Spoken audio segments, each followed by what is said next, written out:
Bueno, vamos a comenzar. Recuerden que ahorita están en la lectura de haciendo su último análisis que se entrega la próxima semana.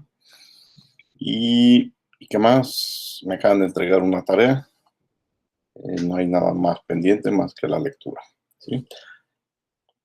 Y de mi parte, pues que calificar esa última tarea que entregaron, creo que el lunes. Bueno, vamos a los temas de hoy. Los temas de hoy son, ahora sí, la ecuación de Bernoulli y la ecuación de la energía. Lo primero que les voy a pedir es que revisen este apunte, que es qué es la ecuación de Bernoulli. Bueno, les voy a dar un rápido recorrido para que vean lo que van a encontrar. Y después vamos a revisar los problemas resueltos de ecuación de Bernoulli y luego haremos algo similar con la ecuación de la energía.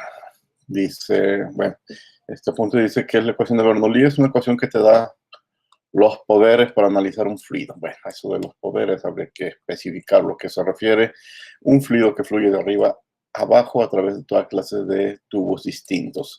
También eso lo tenemos que aclarar, no necesariamente o no exclusivamente va a analizar fluidos que van de abajo hacia arriba, aunque son los casos interesantes, pero además hay muchas otras restricciones. O sea, el flujo no tiene por qué ser horizontal, pero sí es un hecho interesante que esta ecuación de Bernoulli incluye esos cambios de altura. Toma en cuenta los cambios de energía potencial y es por lo cual la aprovechamos de manera importante, aunque como veremos en los problemas resueltos, pues por ahí vamos a resolver algunos problemas que no tienen que ver con ese flujo horizontal o vertical.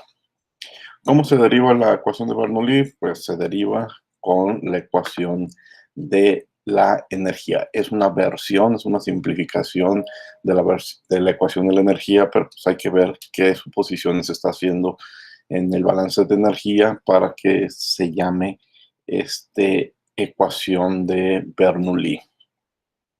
Hace una serie de suposiciones, básicamente se van a encontrar con que supone que el fluido no tiene viscosidad, o su viscosidad es despreciable, que su flujo es laminar, que no hay turbulencia, por lo tanto, que no hay pérdidas de energía por fricción. Aquí le puse por disipación.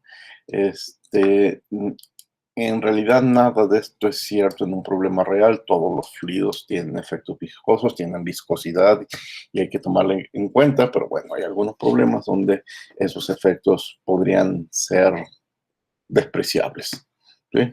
Siempre tendremos pérdidas por fricción, por disipación, pero también veremos algunos ejemplos en donde ignorarlos no nos trae muchos problemas.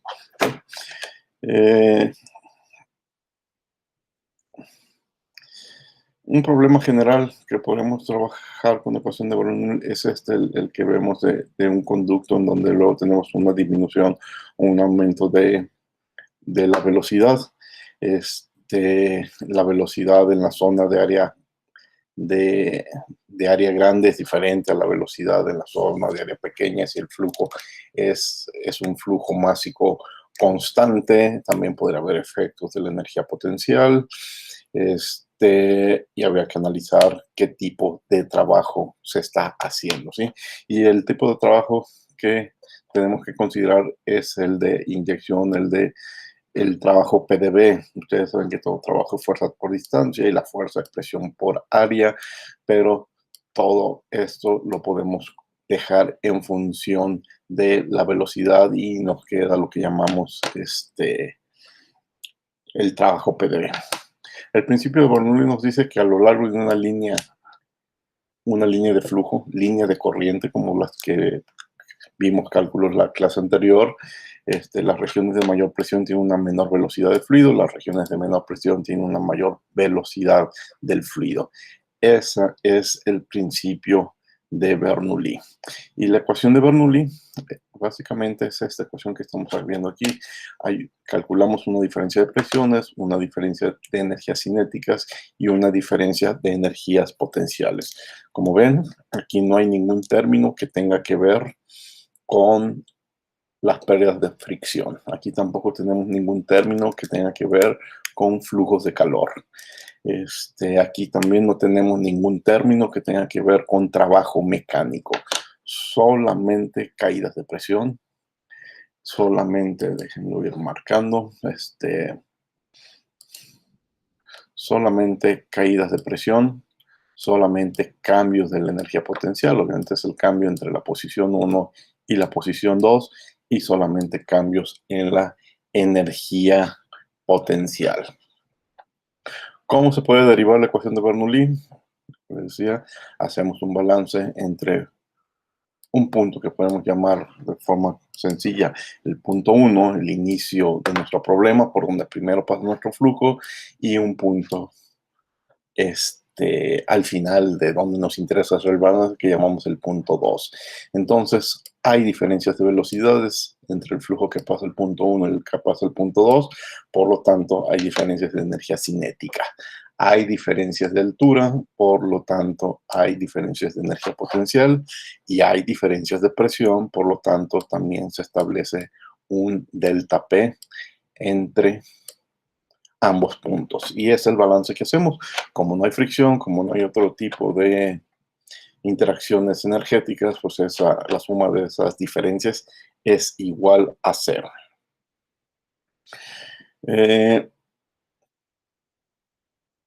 Bueno, aquí ya les toca a ustedes ir revisando todo el desarrollo de la ecuación. Siempre lo hace con este ejemplo de un conducto de áreas diferentes, ¿sí? Para llegar finalmente a la ecuación que les mostré hace un momento. Bueno, es esta misma o es la de abajo. Esta está despejada para una diferencia de presiones. Está la diferencia de presiones, entonces está la diferencia de energías potenciales, bueno, está separado, y la diferencia de energías cinéticas. Pero bueno, vamos a los ejemplos, que es lo que realmente me interesa. Este podría ser el apunte, el cual, por favor, revísenlo con detalle. Miren, vean, el ejemplo más sencillo que se nos podría ocurrir es el siguiente. Fluye agua dentro de una manguera que está conectada a una tubería. Una tubería que está a 400 kilopascales de presión manométrica. Entonces, un niño coloca su dedo pulgar para cubrir la mayor parte de la salida de la manguera y hace que un chorro delgado de agua salga a alta velocidad. Si la manguera se mantiene de forma vertical, esta es la manguera, este es el chorro de agua, ¿qué altura podría alcanzar el chorro? ¿Sí? Veamos, ¿hay una diferencia de presiones? Sí hay una diferencia de presiones porque el niño la está generando tapando la salida de la manguera. En cambio, en lo que voy a llamar la posición 2, la parte más alta que alcanza el chorro, la presión va a ser, la presión va a ser presión atmosférica. ¿Hay una diferencia de velocidades? No, no la hay. La velocidad a la que sale el agua de la manguera es prácticamente la velocidad con la que alcanza el punto máximo. ¿Y hay una diferencia de alturas? Sí, sí hay una diferencia de alturas, que es la diferencia entre el punto 1 y el punto 2. Aquí estoy tachando Z1 porque estoy considerando que entonces que Z1 se encuentra en la base, se encuentra en 0 y Z2 se encuentra algunos metros arriba, ¿sí? Y eso es precisamente la pregunta: ¿qué altura podría alcanzar el chorro de agua? Entonces, la presión a la salida, 400 kilopascales, la presión en el punto más alto, en cualquier punto fuera de la manguera, presión atmosférica, ¿sí? Z1 es 0, Z2 es la pregunta, y las velocidades de entrada y la velocidad la velocidad en el punto más alto, pues prácticamente las mismas. Aquí, bueno, dije muy pequeña, prácticamente 0, ¿sí? Dirán, eso no le encuentro mucho sentido, pero véanlo de otro punto. Digan, no considero que sean muy pequeñas, no considero que sean prácticamente ceros. Digan que es cualquier velocidad v. Al final las vamos a restar, entonces la diferencia es cero. Entonces, cuando simplifico, volumen 1 se elimina con, perdón, velocidad 1 se elimina con velocidad 2, Z1 es 0 y me queda presión 1 sobre densidad es igual a presión 2 sobre densidad más G Z2, ¿sí? Y esta es la pregunta, Z2, despejo, puedo dejar una diferencia de presiones en el numerador del otro lado, entonces delta P es igual a, a aquí me faltó, perdón, aquí me faltó la densidad, a la densidad por G, ¿sí? Ahora, el dato que me dan es de 400 kilopascales de presión manométrica. En cambio, la presión atmosférica es una presión absoluta. En realidad, la presión 1 absoluta es los 400 kilopascales más la presión atmosférica. Y la presión 2, absoluta también, pues es solamente la presión atmosférica. Cuando la resto presión 1 menos presión 2, entonces presión atmosférica se elimina con presión atmosférica y nada más aquí debo de poner el 400, que es la presión 1 manométrica. Entonces aquí está presión 1 manométrica entre la densidad, voy a considerar que el agua 1000 kilogramos por metro cúbico, y la constante G. Hago las conversiones de unidades necesarias y tendré la altura máxima. 40 metros. Dirán, es mucho. Yo, si trato de hacer ese experimento con una manguera común, difícilmente voy a alcanzar 40 metros de altura. Obviamente este resultado es un error y ustedes saben por qué, porque estamos ignorando los efectos de fricción. Los efectos de fricción ya en realidad son importantes, solamente que ahorita no sabemos calcularlas, y cuando le restamos las pérdidas de energía por fricción, pues ese 40 se resta bueno, en algún punto de la ecuación que ya no sería la de Bernoulli, tendremos que restar esos efectos de la fricción y el resultado ya sería mucho menos de 40. Pero si ignoramos las pérdidas de fricción, podremos alcanzar hasta 40 metros de altura. Vean este otro ejemplo. Es un tanque muy grande y tiene una apertura en la parte inferior por donde va a salir un chorro de agua. El tanque está abierto a la atmósfera, entonces en la superficie del tanque, vamos a suponer que tenemos agua, pues se encuentra presión atmosférica. Se llena el tanque hasta 5 metros de agua y de repente se abre una toma cercana al fondo del tanque y se deja que salga un chorro de agua. Determine la velocidad del agua en este chorro a la salida, ¿sí? La velocidad 2. Si se fijan de nuevo, bueno, no es de nuevo, porque en el problema anterior fue diferente, pero la presión en la parte superior, en el agua de la parte superior del tanque, es la presión atmosférica. Y el agua que sale de la boquilla pues, sale a la atmósfera, por lo tanto también la presión 2 es atmosférica. Es decir, estamos eliminando este par de términos, pero no porque la presión sea cero, sino porque la presión 1 es la presión atmosférica y la presión 2 pues también es la presión atmosférica, y entonces cuando la resto, presión atmosférica menos presión atmosférica, pues se va.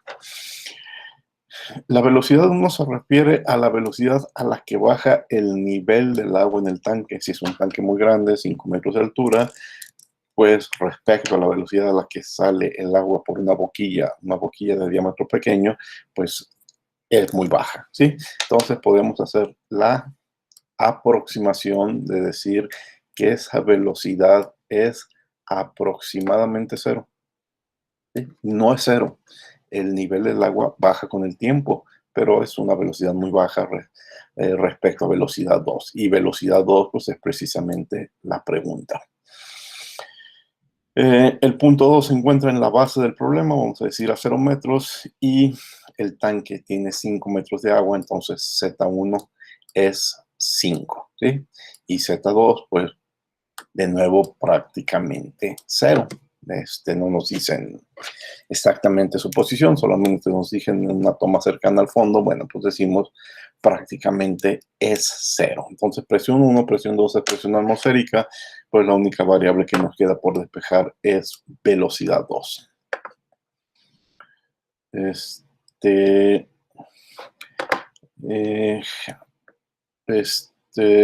entonces de un lado nada más me queda, bueno, lo voy a escribir, G por Z1, y del otro lado nada más me queda la velocidad 2 al cuadrado sobre 2 más G por Z2. Ah, pero aquí no, ya no lo pongo, habíamos dicho Z2 es 0, ¿sí? Entonces simplemente me queda de esa forma. G por Z1 es igual a velocidad 2 al cuadrado sobre 2. Pasando la G hacia abajo, pues la Z me queda velocidad al cuadrado sobre 2, y despejando la velocidad, que está elevada al cuadrado, pues 2G por Z es igual al cuadrado de la velocidad 2. Quito el cuadrado, este es un 2, quito el cuadrado, y esto me da la raíz cuadrada de 2 zeta C1.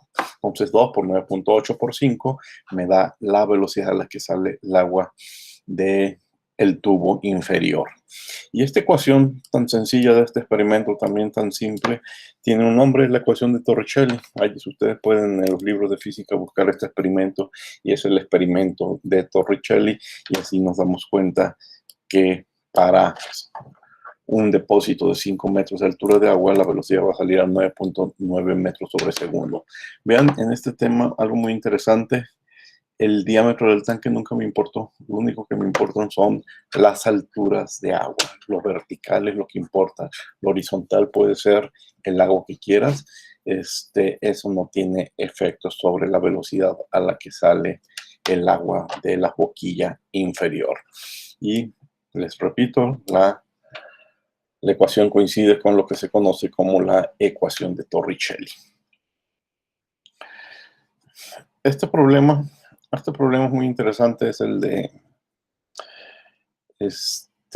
un sifón. A ver, un sifón, aquí está. Cuando nosotros queremos sacar un fluido de un depósito, lo podemos extraer por diferencia de presiones, y eso es aplicarle o formar un sifón. El problema es el siguiente: en un viaje a la playa, al auto se le acaba la gasolina y es necesario extraer gasolina del tanque de otro automóvil por medio de un sifón, ¿sí? El sifón es una manguera con diámetro pequeño, y para iniciar la acción es necesario introducir uno de los extremos en el tanque lleno de gasolina. Entonces, mediante succión, que generalmente eso lo hace una persona succionando con suficiente fuerza, enseguida se pone la gasolina a fluir por ese sistema y puede llenar otro tanque, ¿sí? Entonces vamos a suponer que este es el tanque con gasolina. Tenemos una manguera, podría ser una manguera delgada de plástico. Hacemos que suba una distancia importante, y luego que baje hasta el depósito, donde vamos a guardar gasolina para luego llevarlo al otro automóvil. Un detalle importante: este depósito, el que va a recolectar la gasolina, tiene que estar en una posición por debajo del nivel del tanque de gasolina, ¿sí? Ustedes ubican más o menos a qué altura se encuentra el tanque de gasolina en un automóvil. Bueno, pues su depósito tiene que estar, yo creo que en el piso, o más bien más o menos a la altura de las llantas, para que esté por debajo del tanque de gasolina. Si esta diferencia, que aquí está marcada entre Z1 y Z2, permite el flujo de la gasolina. Pero también es importante estos 2 metros que hay del nivel del tanque de la gasolina hacia arriba. Miren, voy a volver a escribir la misma ecuación de Bernoulli y hacer un balance entre el punto 1, que es en el tanque de gasolina, y el punto 2, que es en el depósito, ¿sí? Perdón, tiene una pregunta. ¿Qué pasó? Alguien levantó la mano. Ah, permíteme, déjame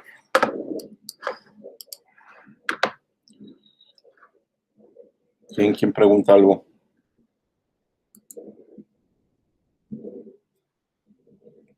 ¿Nadie? Parece que no. Continuamos.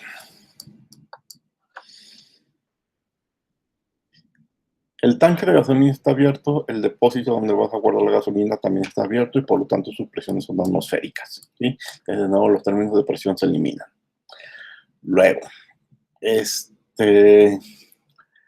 la velocidad de nuevo a la que va a ir bajando la gasolina en el tanque va a ser despreciable respecto a la velocidad a la que va a estar cayendo la gasolina en el otro depósito. Entonces, velocidad 1 lo podemos considerar, no es cero, pero sí muy pequeña, despreciable, ¿sí?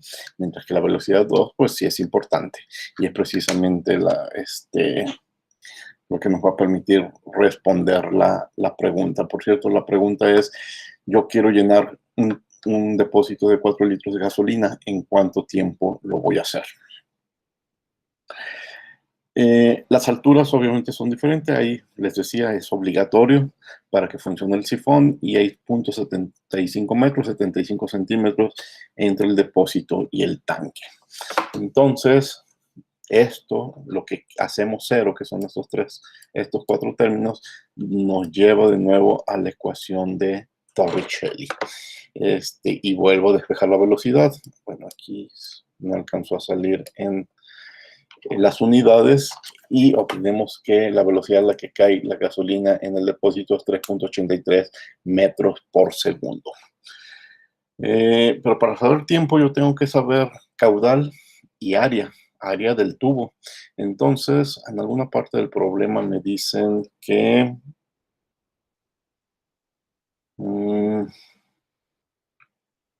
aquí está, el diámetro del sifón es de 4 milímetros. Entonces, ese sifón, su área de la sección transversal es pi diámetro al cuadrado sobre 4 y es 1.256 por 10 a la menos 5. La velocidad que acabamos de calcular por el área que acabamos también de calcular, nos da el flujo volumétrico 4.81 por 10 a la menos 22 en litros sobre segundo. Como hay que llenar 4 litros, pues yo divido 4 litros entre 0.048 litros por segundo y me daré cuenta que en 83 segundos obtendré esos 4 litros. Quizás de nuevo una crítica a estas soluciones que seguimos ignorando los efectos de fricción, aunque en este problema son mucho menos importantes que en el de la manguera. ¿Sí? Entonces, en 83 segundos tendremos los 4 litros de gasolina.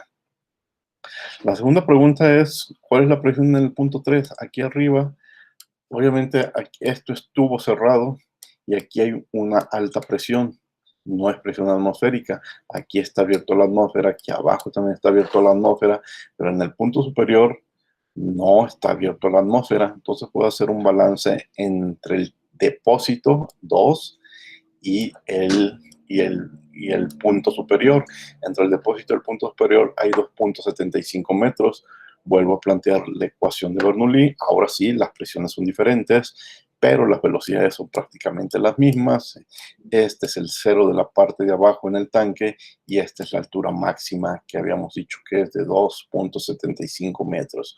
Sustituyo valores y encontraré que la presión 3 es de 81 kilopascales.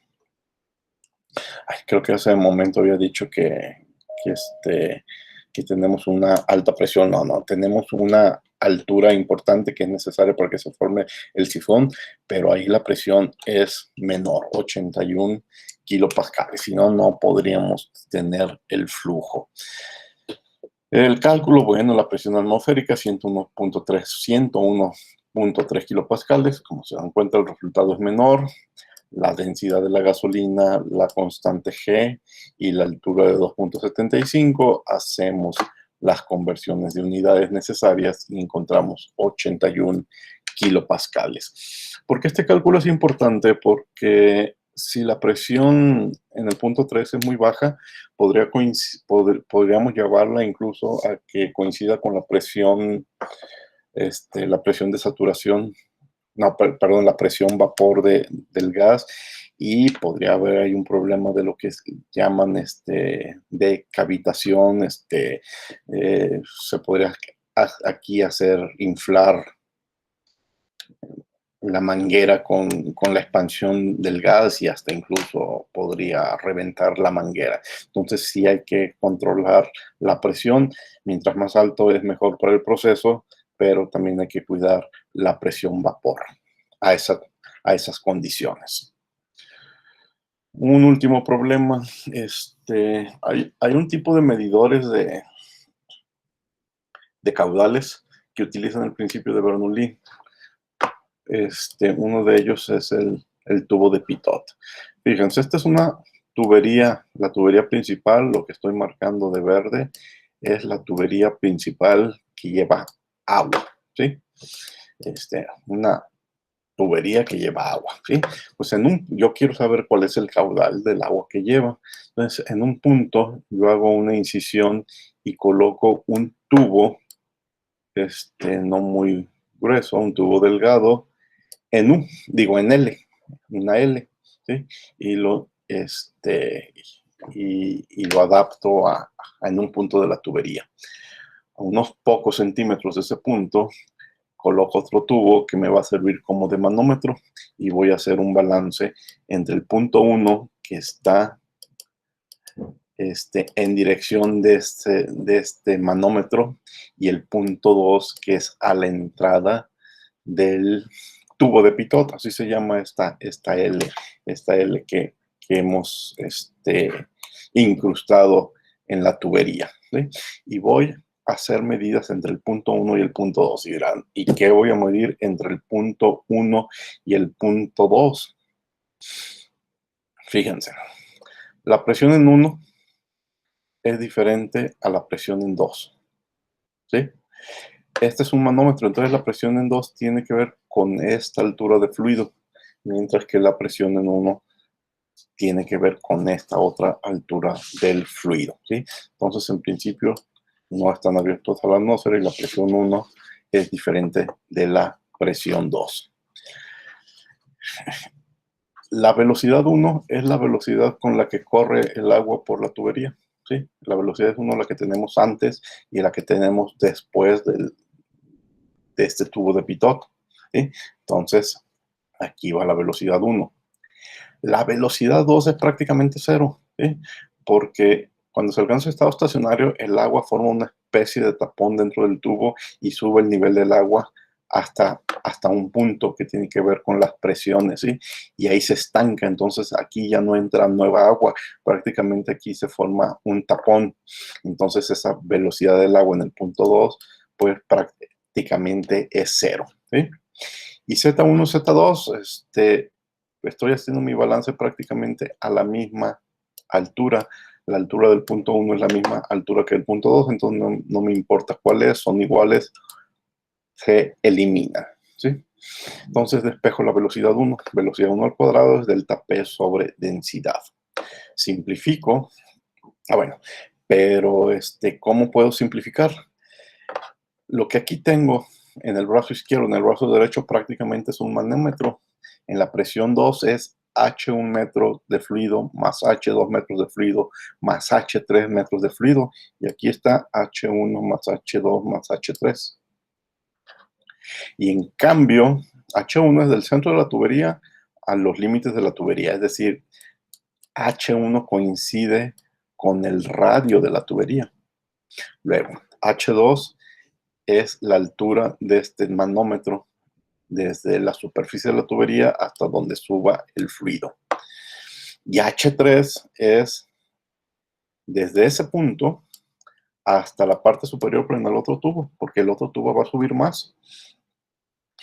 Entonces, presión 2 ya vimos que es H1 más H2 más H3, pero presión 1 solamente es H1 por este segmento más H2 por este otro segmento, ¿sí?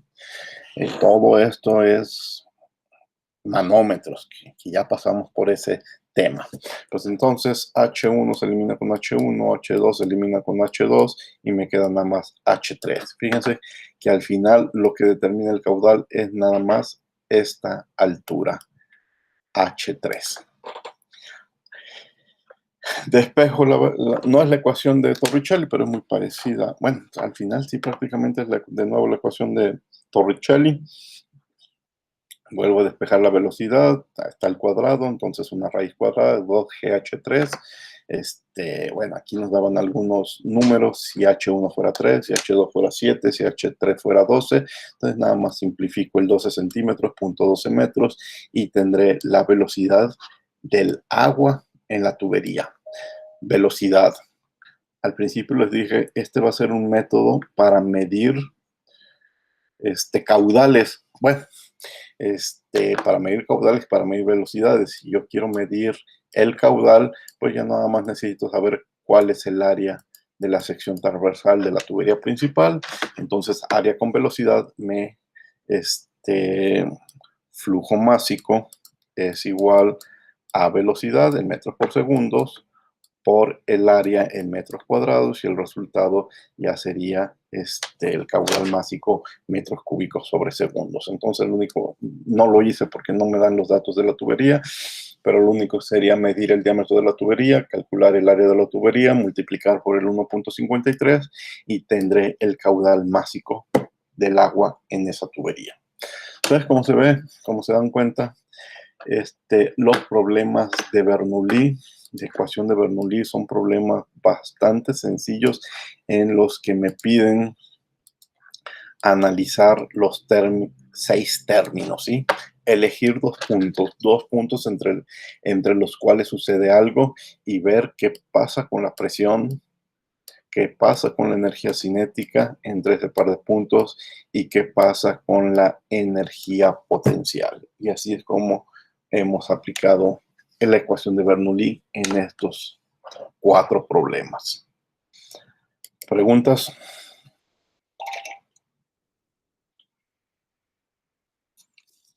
No. Bueno. No, profe. Continuamos, pues.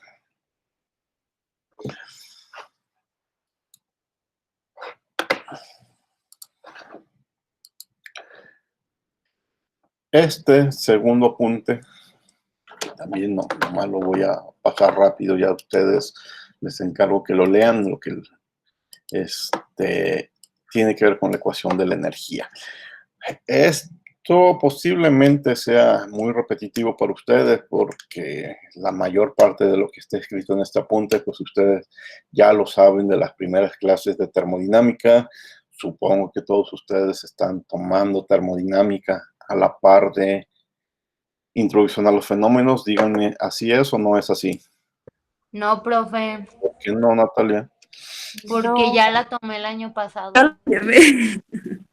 ¿Por qué qué? O sea, yo ya la tomé el año pasado.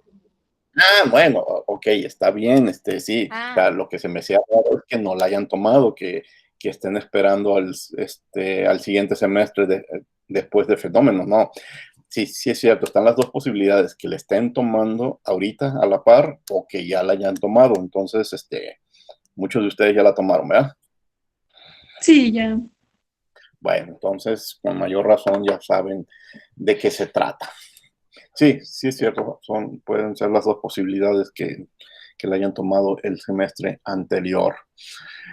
Bueno, aquí una rápida definición de qué es la energía, pero sobre todo me interesa que recuerden qué es la energía interna, qué es la energía cinética y qué es la energía potencial. No me voy a detener en esas explicaciones, ustedes ya lo saben, y ahorita incluso lo vimos con la ecuación de Bernoulli. Yo sé que podríamos también hablar e incluir energía electrostática, magnética, superficial, nuclear, pero bueno, nos limitamos a problemas clásicos de la mecánica, de la ingeniería química, de la mecánica de fluidos, y no involucramos esos términos.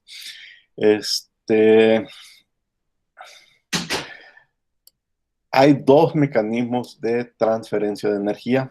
Estos tres fueron tipos de energía. Dejen ver si el título está bien. Bueno, formas o tipos de energía, ¿sí? Hay nada más 3 formas de energía: la interna, la cinética y la potencial. Pero hay varios mecanismos de transferencia de energía.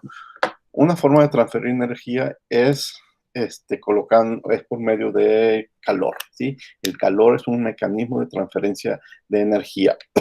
Ponemos en contacto un cuerpo caliente y un cuerpo frío, ya lo habíamos platicado con la ecuación de Fourier, comienza la transferencia de energía.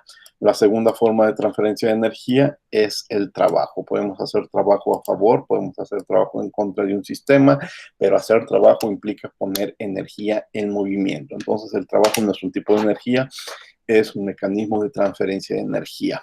Y el tercer tipo, la tercera forma en la que podemos hacer transferencia de energía es el mecanismo que se llama radiación. Ustedes estudiarán la radiación con más detalle en el curso de transferencia de energía. Entonces, cuando hacemos un balance de energía, pues tenemos que contabilizar los cambios de energía en el interior de nuestro sistema, pero también analizar las fronteras del sistema para ver si se está haciendo, si se está añadiendo calor, aquí se está calentando o se está enfriando, si se está haciendo trabajo mecánico, como el que podría ser este mezclador, y si está entrando o no masa al sistema, porque también si entra masa a nuestro sistema, añade energía a nuestro sistema, si sale masa de nuestro sistema, elimina energía de nuestro sistema. Entonces hacemos un balance de acumulación, es igual a entradas y salidas. La acumulación puede ser que se acumule energía interna, energía potencial o energía cinética. Y las entradas y salidas, puedo tener entradas de masa, salidas de masa. Entradas por flujo de calor, calentamiento, salidas por flujo de calor, enfriamientos. Trabajo hecho a favor del sistema, añade energía al sistema. Trabajo hecho en contra del sistema, elimina energía del sistema. Bueno, simplificamos, ya sea entrada y salida de trabajo, lo dejamos dentro de un diferencial, ya sea entrada o salida de trabajo, lo dejamos en un diferencial. Que el problema ya me diga si el signo es positivo o negativo. Y bueno, las entradas y las salidas las dejo por separadas. Ahora, un detalle muy importante. Cuando entra masa a un sistema, entra con su energía interna, entra con su energía potencial y entra con su energía cinética. Igual, cuando sale masa de un sistema, se lleva su energía interna, se lleva su energía potencial y se lleva su energía cinética. Todo eso lo tenemos que tomar en cuenta. Aquí se hace un recuento de cómo le hacemos para calcular energías cinéticas por G por delta Z, ya lo vimos con Bernoulli. Cómo le hacemos para calcular energías potenciales, velocidad al cuadrado sobre 2, ya lo vimos con Bernoulli.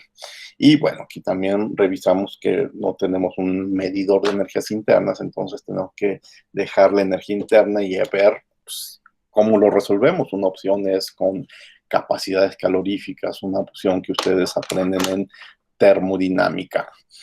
Pero pueden estar sucediendo muchas otras cosas. ¿Por qué cambia la energía interna de un sistema? Cambia por tres razones. Porque la sustancia cambia su temperatura, se enfría o se calienta, o porque hay una reacción química, o porque hay un cambio de fase. Entonces, dependiendo de lo que suceda, si sea un simple delta T, o sea una reacción química, o sea un cambio de fase, es la estrategia que nosotros vamos a implementar para calcular los cambios de energía interna. Todo ese conocimiento ustedes lo adquirieron en termodinámica. Bueno, aquí hay otro punto que es la sustancia cambia de estructura cristalina. En realidad, cambiar de estructura cristalina es un cambio de fase entre diferentes fases sólidas. Entonces, la 4 podría ser parte de la 3. Y la 5, que suceda a la vez cualquiera de los 4 puntos anteriores. Aquí se analiza el término de trabajo, Fx,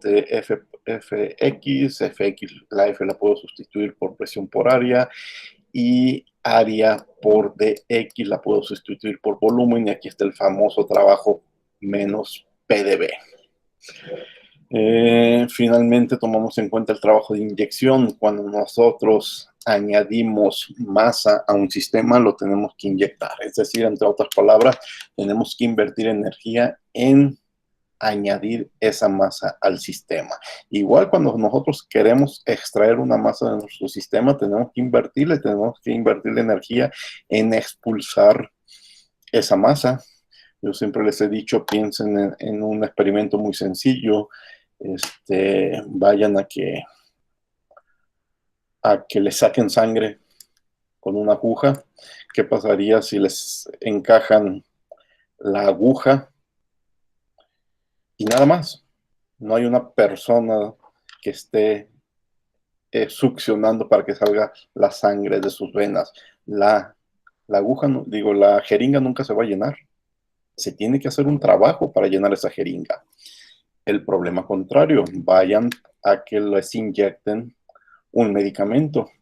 La jeringa viene llena con el medicamento. Les pinchan con la jeringa, pero ya no se hace nada más. Les dejan la jeringa enterrada. ¿Cuándo va a entrar el medicamento? Nunca. Necesita alguien en la forma tradicional, pensando en la forma tradicional, alguien con las manos, con los dedos, estar presionando para que el medicamento salga de la jeringa y entre a su cuerpo, ¿sí? Se hace un trabajo. Entonces, por eso, muchos libros a ese trabajo de añadir más a un sistema o extraer más de un sistema lo llaman trabajo de inyección, porque pues es muy fácil imaginarnos una inyección con una jeringa y el trabajo que hace quien nos inyecta el medicamento o el trabajo que hace quien nos succiona la sangre. Por sí solas, las jeringas no va a hacer ese trabajo. Hoy en día hay unas máquinas que hacen esa chamba, ya no se necesita de las manos de la persona, pero pues es la máquina la que está haciendo ese trabajo de succionar la sangre o de introducir el medicamento. Por eso se llama trabajo de inyección. Y entonces, en nuestro balance final, está ya incluida todas esas posibilidades. Fíjense, aquí está la acumulación de energía en el sistema. El sistema puede acumular energía interna, energía potencial y energía cinética. Nosotros podemos añadir más energía al sistema añadiendo masa. Y cuando entra una masa, entra con su energía interna, con su potencial y con su cinética. Podemos extraer, bueno, esta no es la versión completa. Mira, más bien esta es la versión completa. Esta es la acumulación, esta es la energía que entra cuando entra masa a un sistema, energía interna, energía potencial y energía cinética. Y dirán, ¿y este término que no tiene que ver con tipos de energía? Pues esto es el trabajo que hay que hacer para inyectar esa masa, es un trabajo PdB. Para sacar masa del sistema también hay que hacer ese trabajo de extracción o de inyección. Y cuando sale masa del sistema, se lleva su energía cinética, su energía potencial y su energía interna. Pero también nos hace gastar un poco en extraerla, ¿sí? Entonces, aquí está energía que entra con flujo de masas, energía que pierdo con salidas de masa. Y aquí vamos a incluir las ganancias o las pérdidas por calor y aquí las ganancias o las pérdidas por trabajo mecánico. Hay una simplificación que ustedes saben de termodinámica. U más PV es la entalpía. U más PV es la entalpía, ¿sí? Entonces, en vez de estar haciendo cálculos dobles a veces de energía interna y trabajo PV, pues mejor solo busco o hago cálculos de entalpía y ya estaré añadiendo ese par de términos. Entonces, ahí está, en un solo término para la entalpía. Un último detalle, ¿cómo? Esta ecuación 17 ya es la ecuación final de balance de energía. Pero ¿cómo esta ecuación se convirtió en la ecuación de Bernoulli del tema anterior? Muy sencillo. Para Bernoulli, nada más resolvemos problemas en estados estacionarios. Entonces esto es un 0. ¿Sí?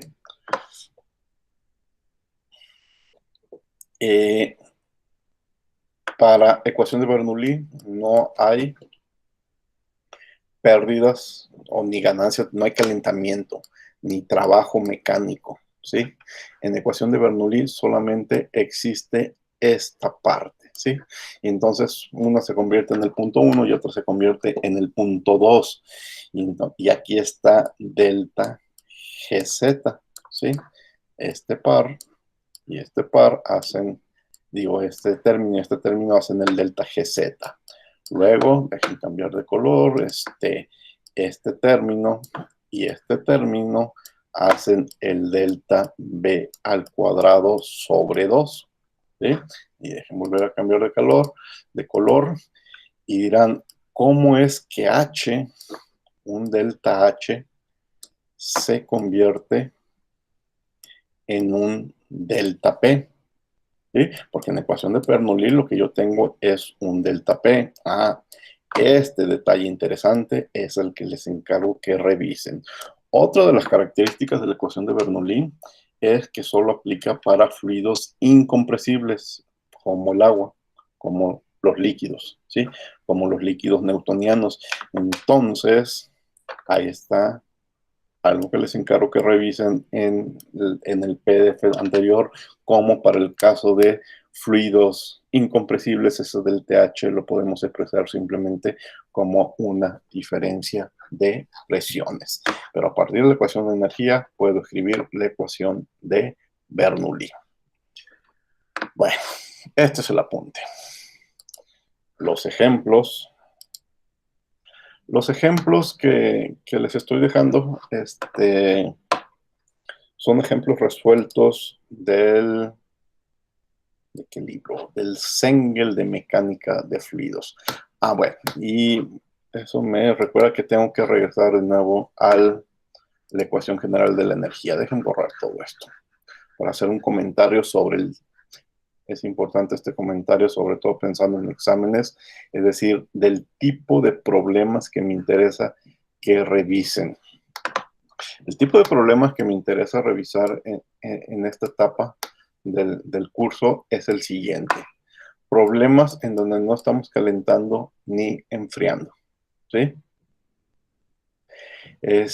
En principio, problemas en estado estacionario, ¿sí? Y entonces, lo único que van a ver que va a aparecer son flujos de entrada, flujos de salida y partes mecánicas haciendo trabajo. Pero no vamos a involucrar la parte de calor. Cuando quitamos la parte de calor, esta ecuación de la energía se convierte en una ecuación, no, sigue siendo ecuación de la energía, pero se llama ecuación mecánica de la energía. Entonces vamos a resolver problemas de la ecuación mecánica de la energía. Lo que hace la ecuación mecánica de la energía, ignora flujos de calor. Esta parte podría existir o no podría existir. Para nosotros, en principio, no va a existir porque vamos por problemas sencillos. Pero la que hace que la ecuación se llame ecuación mecánica es cuando no hay transferencia de calor. Ahora sí, vean el tipo de problema. Se quiere bombear agua del subsuelo mediante una bomba. La bomba hace trabajo mecánico y se encuentra a 30 metros arriba de dicha agua, ¿sí? Tenemos un tubo por donde va a fluir el agua y nos piden el gasto máximo de agua. Déjenme hacer esto más pequeño porque no sea tan borroso. Si se fijan, la ecuación de la energía incluye entradas de agua, presión. Fíjense cómo ya cuando hablo de agua líquida, esta parte de entalpía se convirtió en presión. Se lo sigo encargando. Incluye velocidades, incluye alturas, energías cinéticas y alturas y energías potenciales. Igual a la salida, presiones cinéticas y potenciales. No hay término de calor. Pero hay muchos términos de energía mecánica, el trabajo de la bomba, el trabajo de la turbina y pérdidas mecánicas. Pero en este problema lo único que yo tengo es una bomba, entonces no va a haber trabajo hecho por una turbina. Este, y dejen ver la parte de pérdidas mecánicas. La parte de pérdidas mecánicas, en algún momento el problema también nos va a decir que las ignoremos. Entonces, si se fijan, la entrada de agua, la salida de agua, el trabajo hecho por la bomba, y eso es precisamente, es dato. Vamos a despejar diferencia de presión. Analicen estos problemas con mucho detalle. En este otro problema no es una bomba, no, sí es una bomba. Sigue siendo una bomba, entonces entradas, salidas del fluido y el trabajo de la bomba, esto no va a aparecer en la solución. Está bombeando agua, entonces agua que entra, agua que sale, agua que sale de la bomba, agua que entra a una alberca.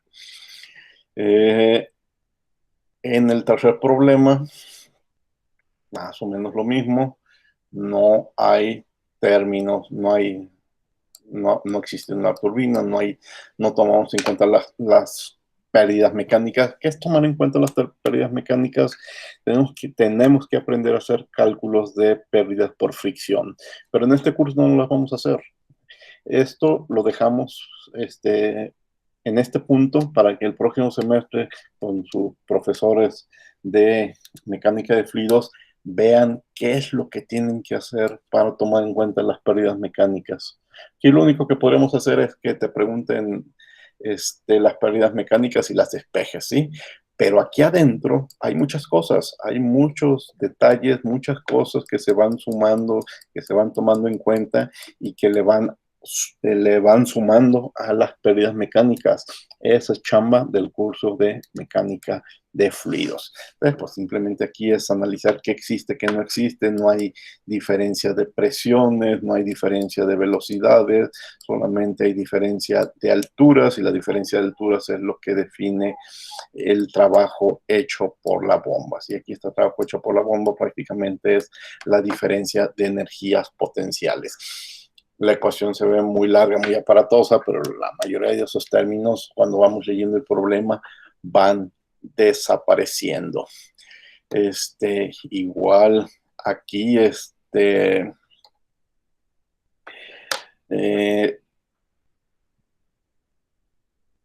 una diferencia de 15 metros, entonces no hay diferencias de presiones porque todo es dentro del mismo tubo, no hay diferencias de velocidades porque las tuberías son del mismo diámetro, entonces lo único que existe es una diferencia de alturas, y esa diferencia de alturas es la que debe de vencer esta bomba. Entonces, ¿cuál es la potencia de la bomba para vencer esa altura? Bueno, en este problema la potencia de la bomba es dato 7 HPs, caballos de potencia. Pero la pregunta más bien, con una bomba de 7 caballos de potencia, ¿cuál es el gasto volumétrico de agua que puedes mover? Con 7 caballos de potencia puedes mover 0.029 metros cúbicos de agua por segundo, ¿sí? Entonces, son 4 problemas muy, muy parecidos. Analícenlo.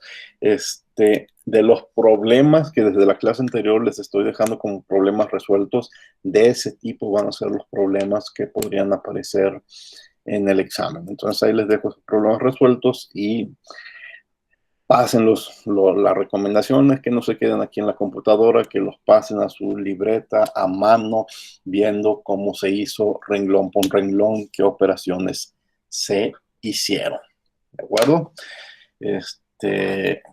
La próxima clase vamos a estar haciendo ya balances de momentum, que nos resuelve otro tipo de problemas. Entonces, de aquí a la próxima semana, pues lo recomendable es que revisen sobre todo la ecuación de Bernoulli. Me importa más la primera parte de la clase de hoy, que es la ecuación de Bernoulli, pero también revisen estos problemas donde hay una bomba.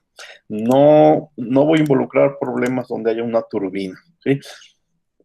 Yo sé que no debería de haber problemas porque problemas de turbinas ya ustedes los resolvieron en termodinámica, pero no los voy a meter en este curso. Cuando mucho, problemas de ese tipo que tienen que ver con bombas. ¿Preguntas?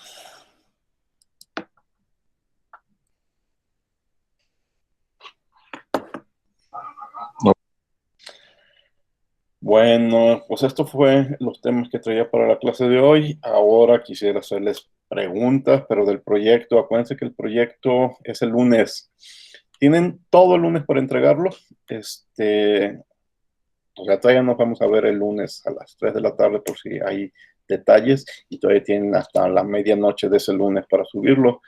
Pero pues, cualquier detalle que tengan ahora, pues pregunten.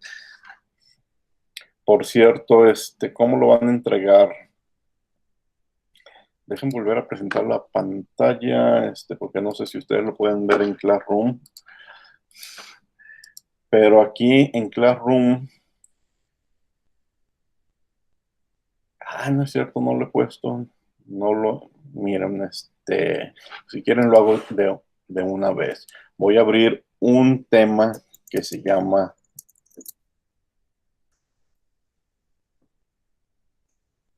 Proyectos, ¿sí?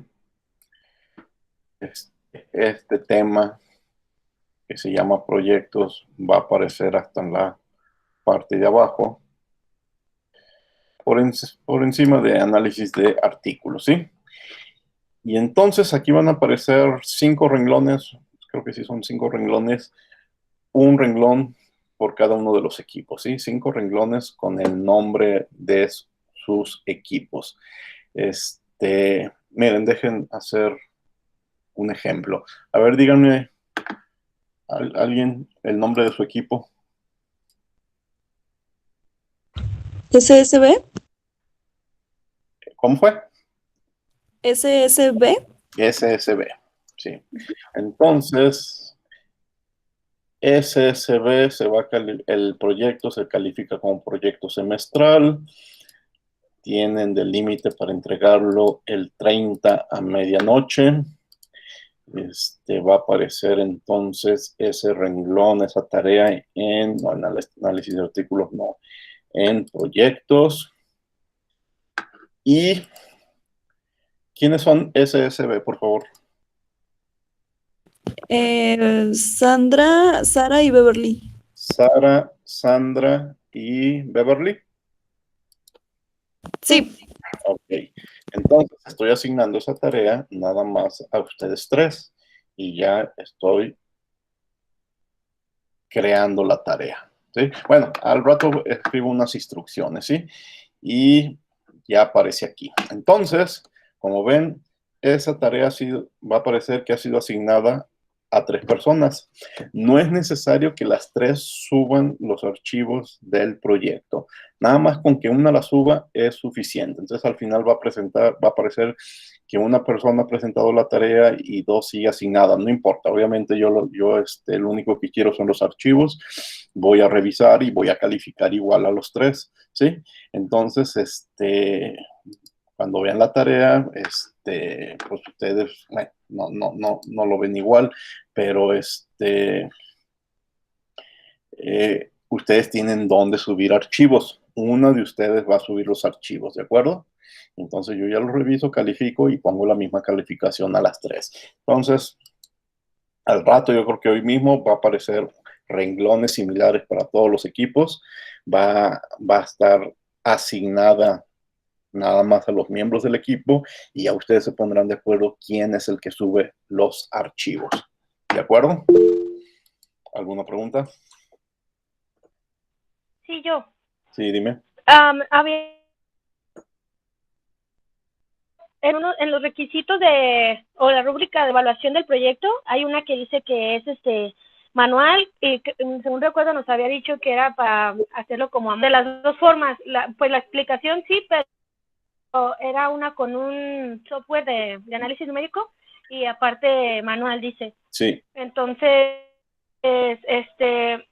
si por ejemplo lo haríamos manual, subiríamos el PDF con nuestras imágenes, el Excel también iría en PDF, ¿no? Y el PDF del teórico. No, a ver, por manual quiere decir que lo resolvieron en papel, ¿sí? Ahora, ahí no se confundan. Si lo quieren teclear con editor de ecuaciones, está bien, ¿eh? Háganlo con la mejor presentación posible. Si tienen una letra excelente y quieren escribirlo y después tomarle fotos a esa solución que hicieron a mano, como ustedes quieran, como se vea mejor, ¿sí? Y eso va a ir en un documento PDF. Luego van a trabajar algo similar en una página de Excel, por ejemplo. Podría ser en Excel o podría ser otro programa similar. Me tienen que entregar el archivo de Excel, pero en el PDF me tienen que explicar y platicar los resultados que obtuvieron con el Excel. Entonces, si tienen que hacer capturas de pantalla del Excel, las pegan en el PDF, pero tienen que entregar las dos cosas. Lo mínimo que pueden entregar es un PDF con la solución manual y la plática de la solución numérica y la página de Excel o la tabla para que yo pueda verificar todos esos cálculos y hacer cálculos diferentes, por ejemplo. ¿Sí? Entonces se entregan las dos cosas. Ok, Es lo mínimo. gracias. Podrían entregar más cosas si lo creen necesario, gráficas, figuras, explicaciones, presentaciones, videos, audios, lo que ustedes quieran para que se entienda. Pero lo mínimo es un archivo principal en PDF que me va explicando lo que hicieron, tanto manual como numérico, y el archivo de Excel o similar, en donde yo puedo verificar los cálculos que hicieron y yo incluso puedo hacer mis propios cálculos. ¿De acuerdo? Ok, gracias. ¿Alguna otra pregunta? Bueno, pues si no hay preguntas es todo por hoy. Nos vemos el lunes con balance de momentum y con su proyecto. ¿De acuerdo? También a ver si me acuerdo y si no ustedes me acuerdan de ya la próxima semana especificar claramente, hacer una lista de cuáles son los temas que se van a incluir en el último examen. ¿De acuerdo? Bueno, pues que estén bien. Es todo por hoy. Los veo el próximo lunes. Espérame, Sandra, me dice que tiene dudas sobre el proyecto. Pues, pues antes de irnos, mejor dime cuáles son esas dudas. No había visto el chat. Pero podemos quedarnos al final. Sí, sí. Ahora, si alguien más quiere escuchar sus dudas, pues las podré oír, ¿no? A lo mejor les sirvan. Entonces, o no.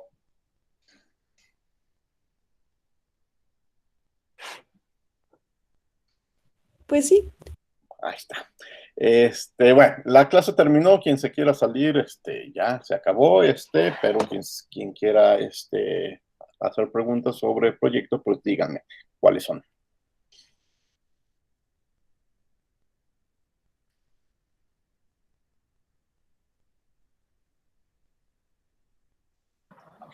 Pues nosotros no sabemos como muy bien sobre el proyecto, no lo entendemos muy bien, más que nada.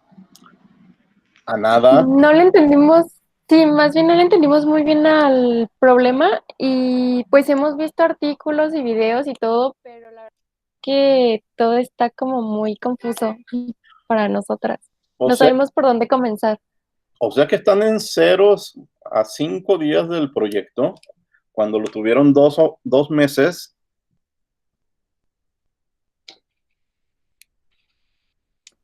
Pues Sí, sí. Ay, muchachas. No, pues tengo que revisar de qué se trata, porque también no tengo de memoria cada uno de los problemas de ustedes, cuál les tocó, cuál o cuál no les tocó. Mejor vamos haciendo lo siguiente. Háganme preguntas concretas de qué se atoraron en el chat. Voy a su problema, lo reviso y les contesto. ¿Sí? Pero háganlo hoy mismo. Escriban una descripción de los problemas que han encontrado, las leo, voy y reviso lo que han subido o el problema y entonces ya les hago comentarios. ¿De acuerdo? sí, está bien, gracias. Bueno, entonces espero sus mensajes hoy para avanzar rápido, porque si no, sí van a estar en problemas al respecto, ¿de acuerdo? Bueno, pues ahora sí, es todo por hoy. Nos vemos el próximo lunes. Que estén bien. Gracias, maestro. Hasta lunes. Gracias, maestro.